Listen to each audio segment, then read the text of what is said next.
Alors derrière moi, aujourd'hui, c'était la levée de la 4e charpente. Donc 4e ferme de charpente, c'est un élément vertical de charpente qui fait 30 tonnes derrière moi, qui repose sur deux pieds qu'on voit peut-être qui sont un peu plus foncés, noirs. Et puis on a la particularité, c'est donc 56 mètres de portée droite, déjà c'est quelque chose qui n'existe pratiquement pas ailleurs, parce qu'en général les portées sont plutôt en arc pour reprendre les efforts.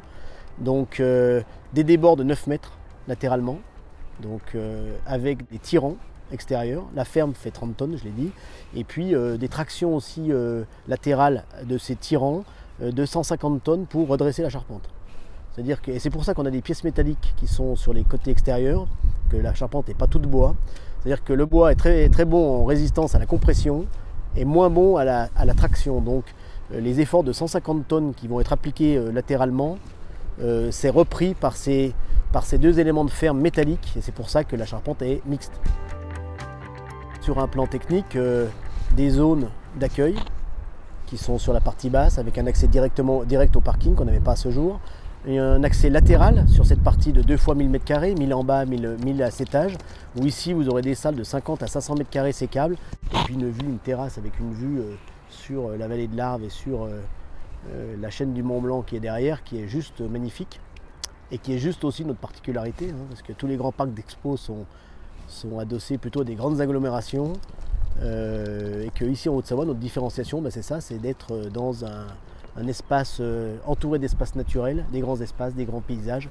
Donc ça va être notre différenciation et notre force pour la commercialisation de cet espace. On est le chef d'orchestre, je dirais, de l'ensemble de la réalisation, avec l'architecte bien sûr AER, et nous avons mené, je dirais, les études préalables.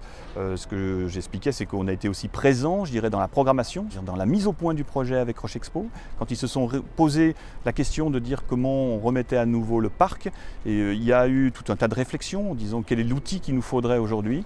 Et ce qui a décliné aujourd'hui la détermination des surfaces nécessaires, je dirais l'aménagement du plateau qu'il voulait le plus grand possible et le plus libre possible. Et donc on a participé à cette phase de préparation. Ensuite nous avons géré aussi la partie des études, la réalisation, je dirais, de toute l'ingénierie, permis de construire, jusqu'à la consultation des entreprises, pour arrêter les marchés dans le cadre du budget qui était fixé, et qui était fixé d'ailleurs en préparation très en amont. Et ensuite nous avons passé à la réalisation, dont effectivement c'est l'objet de la réunion d'aujourd'hui, pour démontrer que le chantier avance correctement. Nous avons un projet d'envergure internationale qui va aboutir sur notre commune, qui va constituer un rayonnement assez extraordinaire par rapport à une ville médiévale, deuxième ville de Haute-Savoie, je le répète, voilà, avec un fort intérêt touristique. Donc le parc de Roche Expo était déjà connu au point de vue national. Maintenant c'est au niveau international qu'on va pouvoir organiser des événements de tout type.